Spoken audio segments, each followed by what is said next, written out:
यो WhatsApp guys. तो कैसे आप सभी लोग, welcome back to my new video. तो आज हम क्लास 10th की जो मैथ्स की बुक है उसकी प्रमेय 1.3 थ्योरम 1.3 और एक्सरसाइज 1.2 को पूरी करने वाले हैं और सभी उदाहरणों के साथ आज हम जो है पूरी एक्सरसाइज करने वाले हैं। तो सबसे पहले हम देखेंगे थ्योरम 1.3। ये जो 1.3 थ्योरम लिखी हुई है इसको हम पहले है ना प्रूव करेंगे, उसके बाद में हम आगे बढ़ेंगे। तो सबसे पहले हम थ्योरम 1.3 को प्रूव करते हैं। तो हमारी थ्योरम 1.3 हमें क्या बोलती है कि √2 को एक अपरिमेय संख्या सिद्ध कीजिए। यानी √2 हमें क्या करना है, √2 है उसको एक अपरिमेय संख्या क्या करना है, सिद्ध करना है। यानी जो √2 है उसको हमें क्या करना है, इर्रेशनल नंबर, क्या, इर्रेशनल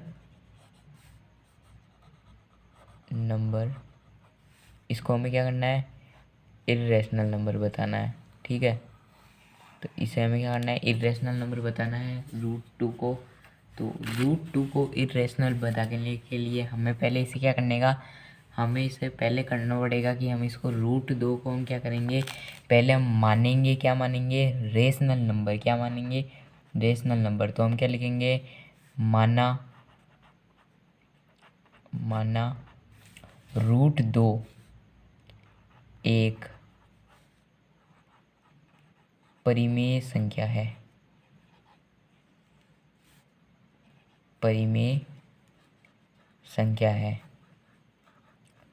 ठीक है, तो ये हमने मान लिया है कि √2 क्या है, एक परिमेय संख्या है। ठीक है, √2 एक क्या है, परिमेय संख्या है। तो √2 को एक परिमेय संख्या हमने मान लिया। तो परिमेय संख्या की डेफिनेशन क्या है, परिमेय संख्या यानी रेशनल नंबर क्या कहता है, रेशनल नंबर ये कहता है कि जो भी रेशनल नंबर है, रेशनल नंबर को हमेशा अपन क्या P/Q के फॉर्म में लिख सकते हैं, जहाँ Q≠0 और P&Q जो है, P&Q क्या है, वो है कोप्राइम नंबर। क्या है, कोप्राइम यानी सहअभाज्य। क्या है, सहअभाज्य। उसे हम कहते हैं क्या, एक रेशनल नंबर। क्या कहेंगे, रेशनल नंबर कहते हैं। हम क्या कहते हैं उसको, रेशनल नंबर कहते हैं। ठीक है, तो अब हम क्या कर सकते हैं, यहाँ पे हम लिखेंगे कि तो √2 क्या हो जाएगा, इक्वल्स टू हो जाएगा P/Q, क्योंकि हम ये क्या है, रेशनल नंबर है। और यहाँ पे हम लिख देते हैं Q≠0 है और क्या है, P&Q क्या है, कोप्राइम है। क्या है, कोप्राइम है। ठीक है, ये हमने यहाँ पे लिख देंगे। इसके मतलब इसका जो भी यहाँ पे कारण होगा, जो भी यहाँ पे कारण होगा वो हम, इसका जो भी यहाँ पे कारण होगा वो यहाँ पे हम लिख देंगे इसके जस्ट साइड में। तो ये हमारा आ गया। तो अब हम क्या करेंगे, इसको हम क्रॉस मल्टीप्लाई करेंगे। क्या करेंगे, क्रॉस मल्टीप्लाई। √2 के नीचे कुछ नहीं है तो 1 कर देते हैं। तो ये हम क्या करेंगे, क्रॉस मल्टीप्लाई करेंगे। तो क्रॉस मल्टीप्लाई करने पर हमें क्या मिलेगा, P √2Q। अब ये कैसे मिला, देखो √2 को Q से गुणा किया तो हमें क्या मिला, √2Q मिला, और P को 1 से किया तो क्या मिला, P मिला। ठीक है, ये हमें मिल गया।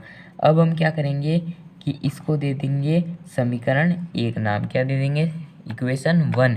और अब हम क्या करेंगे, अब हम लिखेंगे दोनों पक्षों में, दोनों पक्षों में वर्ग करने पर, वर्ग करने पर। तो दोनों पक्षों में हम, यानी दोनों पक्षों में, यानी दोनों साइड में, इस साइड में भी और इस साइड में भी, दोनों साइड में हमें क्या करना है, स्क्वायर करना है, यानी इसका वर्गमूल करना है। वर्ग करेंगे तो क्या मिलेगा, P का स्क्वायर बराबर √2 का स्क्वायर और Q का स्क्वायर। ठीक है, ये करेंगे तो हमें इससे क्या मिलेगा, इससे हमें क्या मिलेगा, P का स्क्वायर बराबर 2Q का स्क्वायर। ये हमें मिल गया, मिल गया हमें। तो ये हमारा जो अभी हमें मिला है, तो ये हमें किससे मिला, हमने सबसे पहले क्या किया, √2 को क्या माना, एक परिमेय संख्या माना।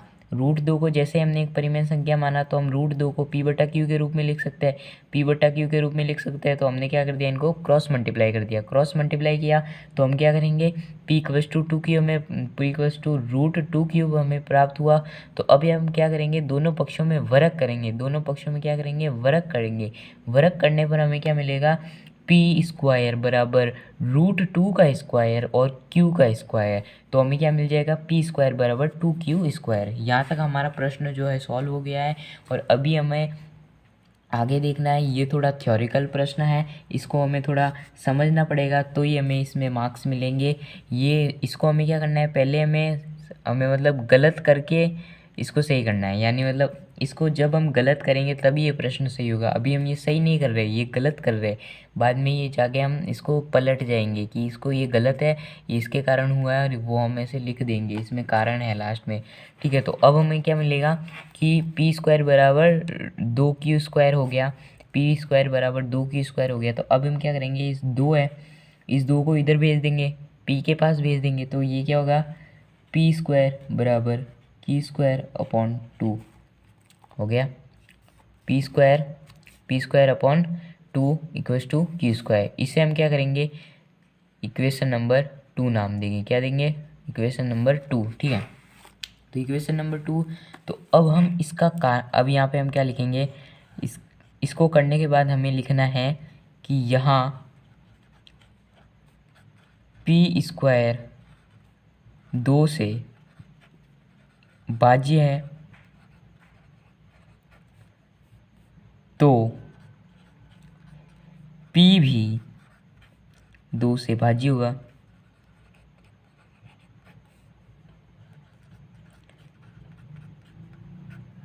अब देखो, अब ये कैसे, मैं आपको बताता हूँ। जैसे कि 5 का स्क्वायर कितना होता है, 25। ठीक है, अब 25 किससे, 5 से इसका मतलब ये 5 से डिवाइड हो रहा है ना, हो रहा है, 25 5 से डिवाइड हो रहा है। तो 5 जो है वो 5 से भी डिवाइड होगा, ये 5 जो है इससे भी डिवाइड होगा और इससे भी डिवाइड होगा।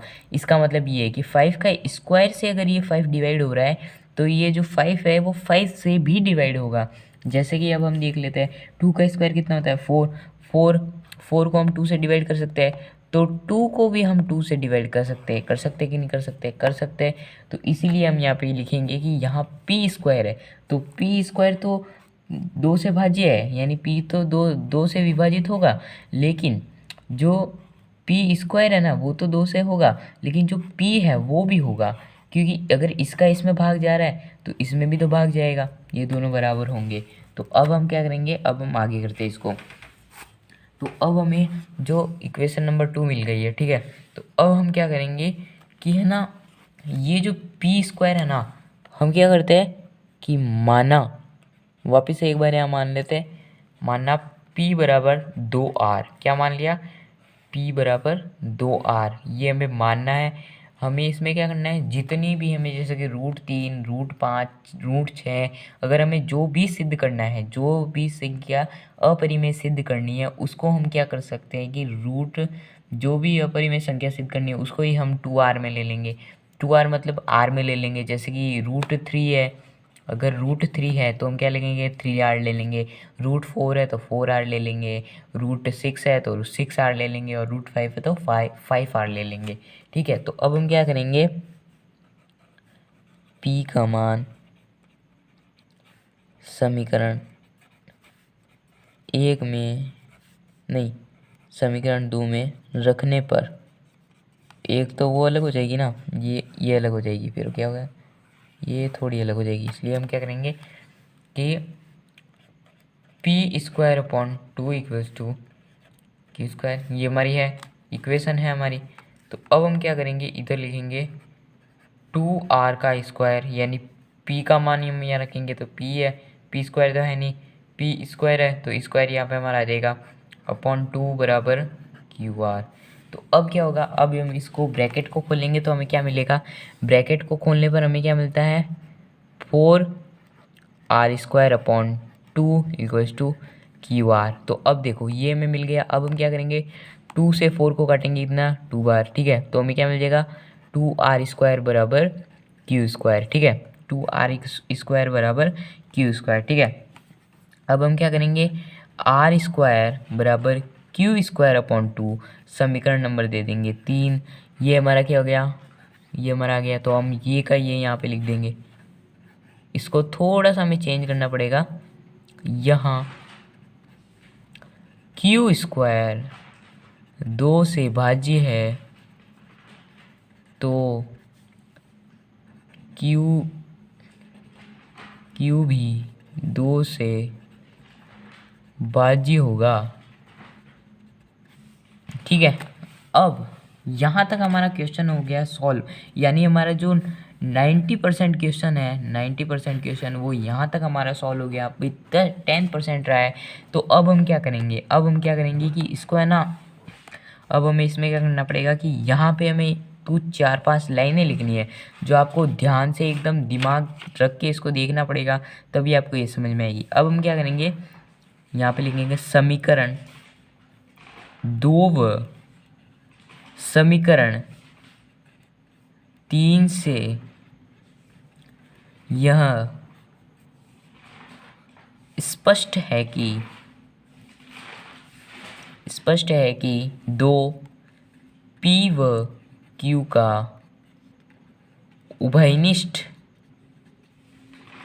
गुणनखंड है। क्या है, उभयनिष्ठ गुणनखंड है, उभयनिष्ठ गुणनखंड है। किंतु सहभाज्य संख्या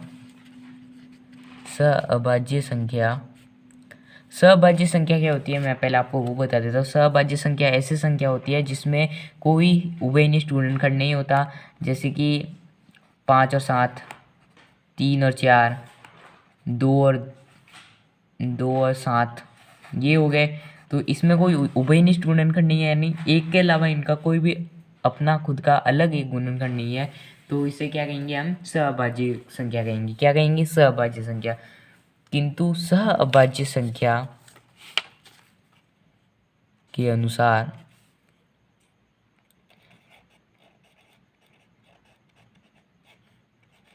यह गुणनखंड संभव नहीं है।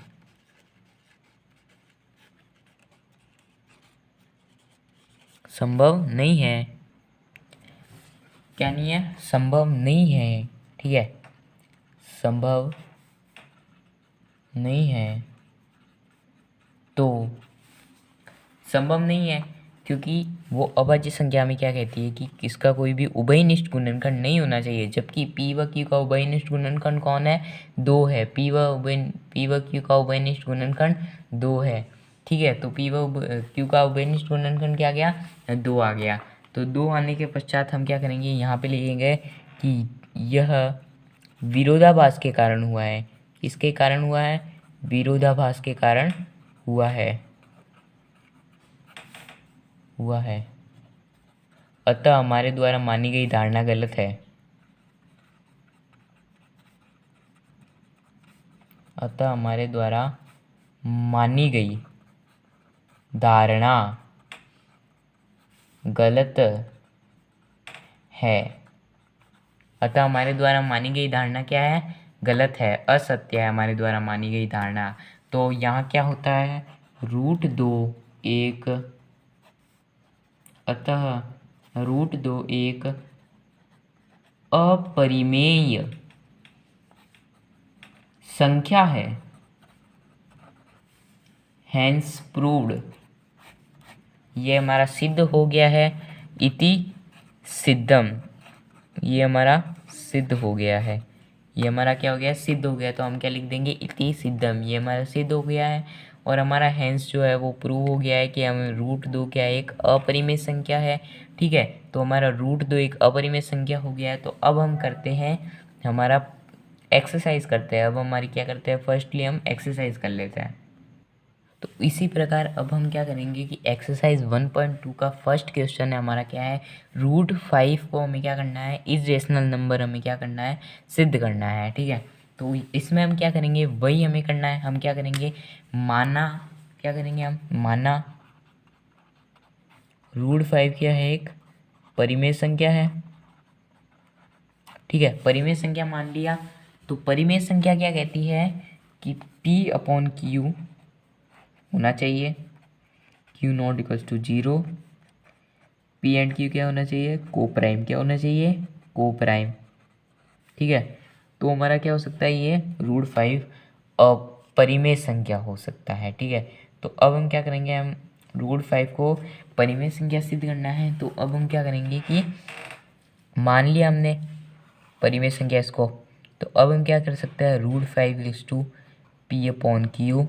ठीक है, तो अब क्या करेंगे, हम इसको क्रॉस मल्टीप्लाई कर देंगे, पिछली बार की तरह क्रॉस मल्टीप्लाई करेंगे, 5Q इक्वल्स टू P आ जाएगा। तो अब हम क्या करेंगे, वापस से वही दोनों पक्षों में वर्ग करने पर,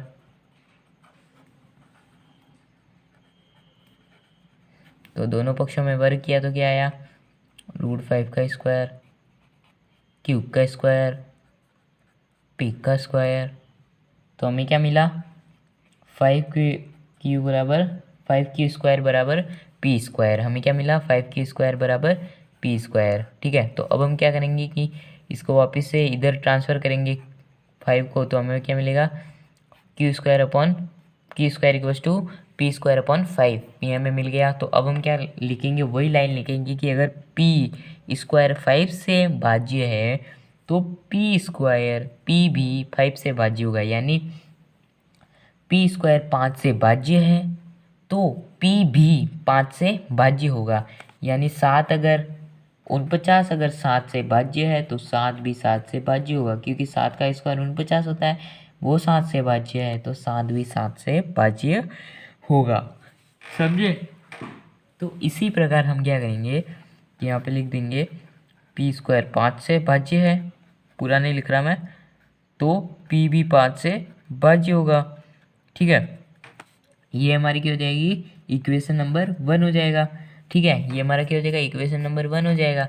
अब हम क्या लिखेंगे कि P बराबर 5R, हमने पिछली बार 2R माना था क्योंकि हमें रूट 2 को करना था प्रूव। अब हम क्या मानेंगे 5R, क्योंकि हमें क्या करना है, रूट 5 को करना है। तो अब हम क्या करेंगे 5 मारने पर, तो Q square upon P, Q square equals to P square upon 5। तो हम क्या लिखेंगे, Q square equals to 5R का स्क्वायर अपॉन 5 क्या आ जाएगा, अपॉन 5 आ जाएगा। ठीक है, तो ये हमारा आ गया। तो अब हम क्या लिखेंगे, Q square equals to 25R square upon 5। तो 5 से ये कट जाएगा, तो हमें क्या मिलेगा, Q square equals to 5R square. तो अब हम इसको क्या करेंगे, 5 को इधर लाएंगे तो Q square upon 5 equals to R square. हमें क्या मिलेगा, ये मिलेगा। इसे हम क्या लेंगे, इक्वेशन नंबर 2, और हम यही लिखेंगे यहाँ पे भी कि जो क्यू स्क्वायर है वो 5 से भाज्य है, तो क्यू भी 5 से भाज्य होगा। क्या होगा, 5 से भाज्य होगा। ठीक है, तो हम क्या लिखेंगे, समीकरण 1 व समीकरण 2 से यह स्पष्ट है कि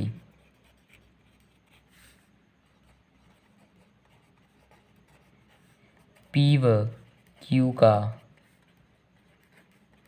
उभयनिष्ठ गुणनखंड 5 है, तो किंतु सह अभाज्य संख्या द्वारा यह संभव नहीं है, संभव नहीं है। यह विरोधाभास के कारण हुआ है, विरोधाभास के कारण हुआ है। तो हमारे द्वारा मानी गई धारणा गलत है, अतः रूट 5 एक अपरिमेय संख्या है, ये क्या होगा हमारा इति सिद्धम हो गया। क्या हो गया? इति सिद्धम। ये हमारा रूट 5 भी क्या हो गया? अपरिमेय संख्या सिद्ध हो गया। अब हम क्या करेंगे, इसका सेकंड पर्सन करेंगे। ये तो इसका सेकंड पर्सन और ज़्यादा छोटा है, इससे बहुत ज़्यादा छोटा प्रश्न है। तो हमारा अगला प्रश्न हमें क्या कह रहा है? हमारा अगला प्रश्न हमें कह रहा है कि 3 + 2 √ 5 हमारा क्या है? एक अपरिमेय संख्या। हमें क्या करना है? सिद्ध करना है। तो अब हम इसको सिद्ध करेंगे तो हम क्या करेंगे कि सबसे पहले वो हम जो शुरू से करते हैं वही करेंगे कि √3 3 + 2 √ 5 को हम क्या करेंगे? परिमेय संख्या मानेंगे। तो माना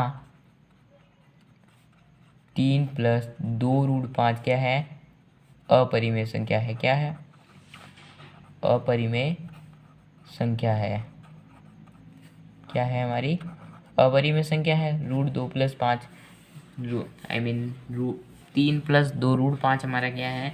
अपरिमेय संख्या है। तो अब हम क्या करेंगे? 3 + 2 √ 5 बराबर हम क्या लिखेंगे? P/Q लिख देंगे। क्या लिख देंगे? P/Q लिख देंगे। तो अब हम क्या करेंगे? इनको वापस 3 को पहले इधर लेके जाएंगे तो 2 √ 5 हो जाएगा। तो P क्योंकि ये प्लस में था तो हमारा पता है कि हम जब भी इसको पक्षांतरण करते हैं, जब भी इसकी साइड चेंज करते हैं तो हमारे क्या माइनस का चिन्ह प्लस में बदल जाता है और प्लस का माइनस में बदल जाता है। तो यहाँ का माइनस आ जाएगा और 3 आ जाएगा। अब हम क्या करेंगे? इसको तो इधर रखेंगे। हम पहले हम सिंपल मैथ लगेगी यहाँ पे। P/Q है, माइनस है 3 तो अपॉन में क्या आएगा? 1 आएगा। तो अब इनका हमें क्या लेना पड़ेगा? इसका हमें एलसीएम लेना पड़ेगा। तो एलसीएम क्या आ जाएगा? Q आ जाएगा। तो P - 3Q क्या आ जाएगा? 3Q। अब क्या करेंगे? अब हम करेंगे इसको 2 को भी इधर लेके आएंगे तो हमें क्या मिलेगा? √5 = P - 3Q अपॉन Q × 2। ठीक है, तो हमें क्या मिल जाएगा? √5 = P - 3Q अपॉन 2Q। अब देखो ये कैसा है, मैं आपको एक बार समझा देता हूँ कि हमने क्या मैं कहा कि हमने माना 3 + 2 √ 5 एक अपरिमेय मतलब परिमेय संख्या है। ये अपरिमेय की लिख दिया यहाँ पे। परिमेय संख्या है हमारे, क्या है? परिमेय संख्या है। तो परिमेय संख्या को हम क्या कहते हैं? परिमेय संख्या क्या होती है?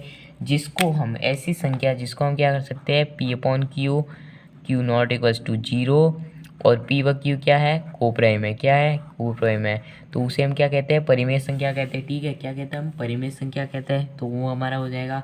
अब हम क्या करेंगे? इसको हम क्या करेंगे? पहले 3 जो है उसकी साइड चेंज करेंगे, इधर लाएंगे इसको।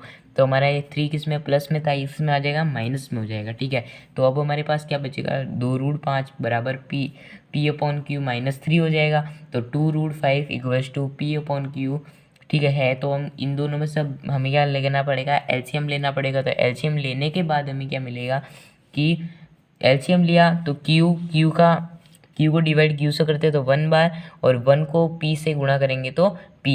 ठीक है, तो अब हम क्या करेंगे? एक का भाग क्यू में कितनी बार जाएगा? Q bar. तो क्यू को हम 3 से गुणा करेंगे तो कितना आ जाएगा? 3Q।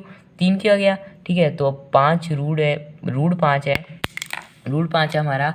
तो अब क्या है कि इधर जो ये 2 है, ये जो 2 है इसको हम ट्रांसफ़र करेंगे तो ये गुणा में तो भाग में आएगा, लेकिन इसके तो गुणा में रहेगा, इसके तो किस में रहेगा? गुणा में रहेगा। तो ये हमारा गुणा में आ जाएगा। तो ये हमारा क्या हो जाएगा? 2Q हो जाएगा। ठीक है, तो इसी प्रकार से हमारा ये आएगा और ये हमारा होगा। तो अब हम क्या कह सकते हैं कि P -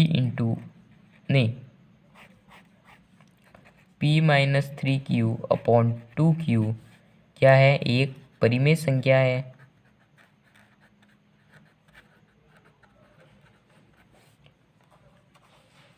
परंतु हम जानते हैं कि √5 एक अपरिमेय संख्या है।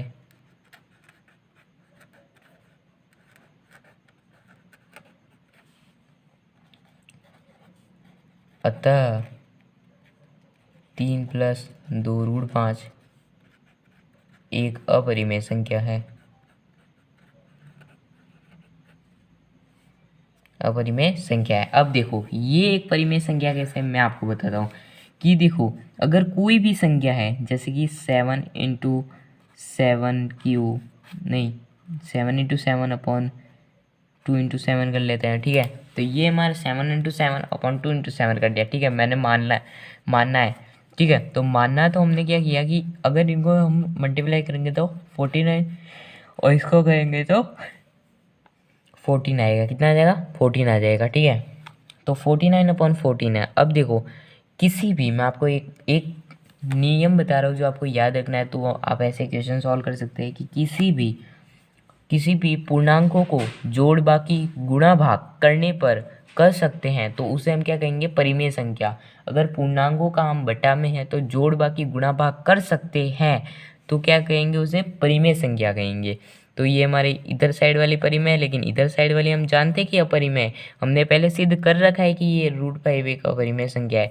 तो हम क्या कह सकते हैं कि जैसा कि हम जानते हैं कि p-3q/2q तो एक परिमेय संख्या है, किंतु √5 एक अपरिमेय संख्या है, तो अतः क्या होगा कि ये दोनों ही अपरिमेय होगी। ये अपरिमेय तो ये भी अपरिमेय होने क्योंकि बराबर है। तो ये जो होगी ये भी हमारी क्या होगी? अपरिमेय संख्या हो जाएगी। ये हमारा हो जाएगा इति सिद्धम। ये हमारा हो जाएगा इति सिद्धम हो जाएगा, ठीक है। ये हमारा हो गया। अब हम करते हैं थर्ड क्वेश्चन।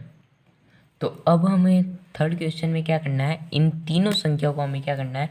अपरिमेय सिद्ध करना है, ठीक है। क्या करना है? अपरिमेय सिद्ध करना है।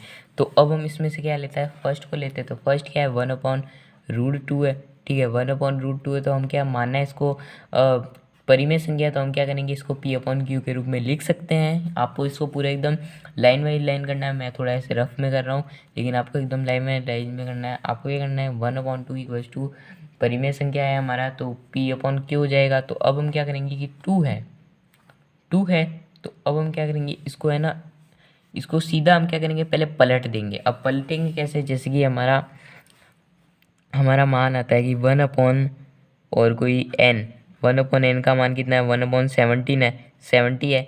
तो अब हम क्या करेंगे? इसको पलट देते हैं, यानी n का मान कितना होगा? 70 होगा।